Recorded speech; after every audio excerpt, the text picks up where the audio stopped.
کہتی ہے نبی پاک گوشت لائے ہیں، مجھے کہا عائشہ ذرا گوشت صاف کرو، پکاؤ اور ذرا شوربہ زیادہ کرنا۔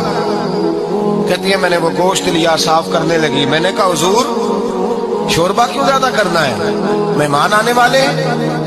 کچھ لوگوں کو آنا ہے۔ تو نبی پاک نے فرمایا نہیں، آنا تو کسی نے نہیں، مجھے پتا چلا مدینے میں خدیجہ کی کچھ سہیلیاں آئی ہیں، میرا دل کرتا ہے کچھ سالن بطور تحفہ ان کو بھی بھیج دوں۔ حضرت عائشہ کہتی ہیں ایک جملہ ہلکا سا، بے ضرر سا، بڑا دھیما سا، بچ بچ کے، بڑا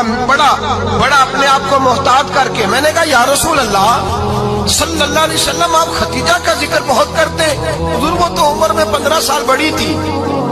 یا رسول اللہ صلی اللہ علیہ وسلم اللہ نے آپ کو جوان اور خوبصورت بیویاں دی، آپ خدیجہ کا ذکر کرتے ہیں۔ فرماتی ہیں یہ بات کہہ کے میں خاموش ہو گئی، میرا خیال تھا جواب آئے گا، دیر ہو گئی، حضور جواب نہیں دیتے۔ کہتے ہیں میں نے یوں نظر اٹھا کے دیکھا تو چہرہ مبارک سرخ ہو گیا، اور رسول پاک نے فرمایا عائشہ آج بات کی ہے، آج کے بعد یہ بات نہ کرنا۔ میں نے کہا حضور کیا ہوا؟ فرماتے ہیں پہلے جلال تھا، پھر اچانک وہ جلال آنسوؤں میں بدلا، اور حضور نے رو کے فرمایا عائشہ تم ساری بیویاں سکھوں کے وقت آئی ہو، خدیجہ تو میرے دکھوں کی ساتھی ہے، وہ تو میری آزمائشوں تکلیفوں کی ساتھی، اس نے تو میرے ساتھ وقت کٹھن بتایا، جب لوگ مجھے پتھر مارتے